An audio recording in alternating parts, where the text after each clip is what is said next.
Okay, so you're listening to me. And you can easily go to judgment, can't you? You can easily go to, man, what a stupid, stinking dog. What is wrong? Why, or you could make judgments about me. Well, why didn't you do this? That would have prevented that. You know, you could have had a sitter, or you could have had taken him to the kennel, or done all these other things. You were the stupid one for keeping the dog. I know that already. I don't need somebody to tell me that.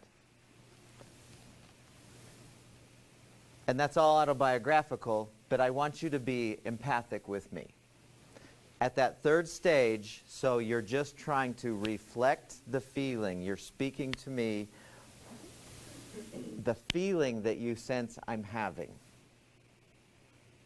Okay, somebody go for it. Ava? So you're feeling frustrated because you went on this really nice trip only to come home to find some disaster. Okay. Now you jump to the fourth stage, which you put the two things together, which is where we're headed. Okay. But so start with just the where you reflected. What was the emotion that you sensed?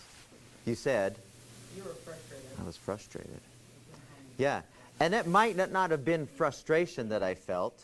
I mean, did anyone sense anything else? A lot of anger. Yeah. It doesn't matter necessarily that we nail the emotion. It only matters that you were frustrated. Yeah, I was so ticked off. I wanted to strangle this dog. We loved this dog. It was a great dog. But shutters are not cheap. Couches are not cheap.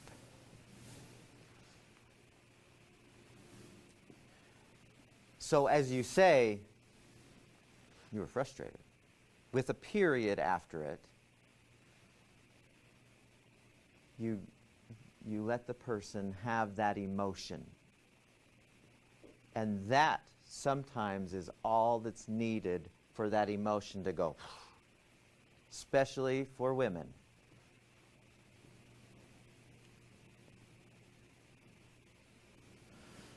Okay.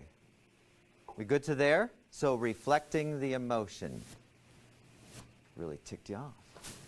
And it doesn't have to be long. It just reflect the emotion. So important.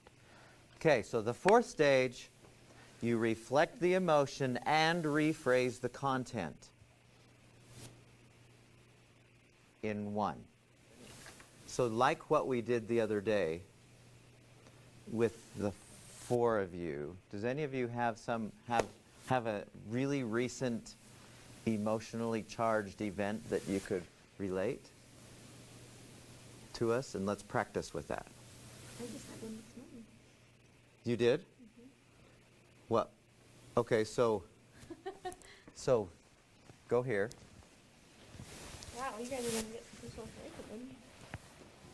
So my lovely ex-husband called me this morning to say that I signed off on the divorce decree and didn't realize one of the zeros was missing on some debt that he is responsible for paying, which he incurred because I let him take all of the possessions. And now he's telling me that he's going to pay $300 instead of $3,000 because that's what the paper says. $200? Mm-hmm. Not 300,000. So, if you include the house, on this one particular debt, a $3,000 debt that was Okay. charged on him by him, but the paperwork says $300. Okay, so you're listening to her, and the first thing you want to do, By the way. what? I'm not being defensive, I'm just cold. Oh. The first thing we want to do is make a judgment about him, correct? Easily, that's an easy judgment.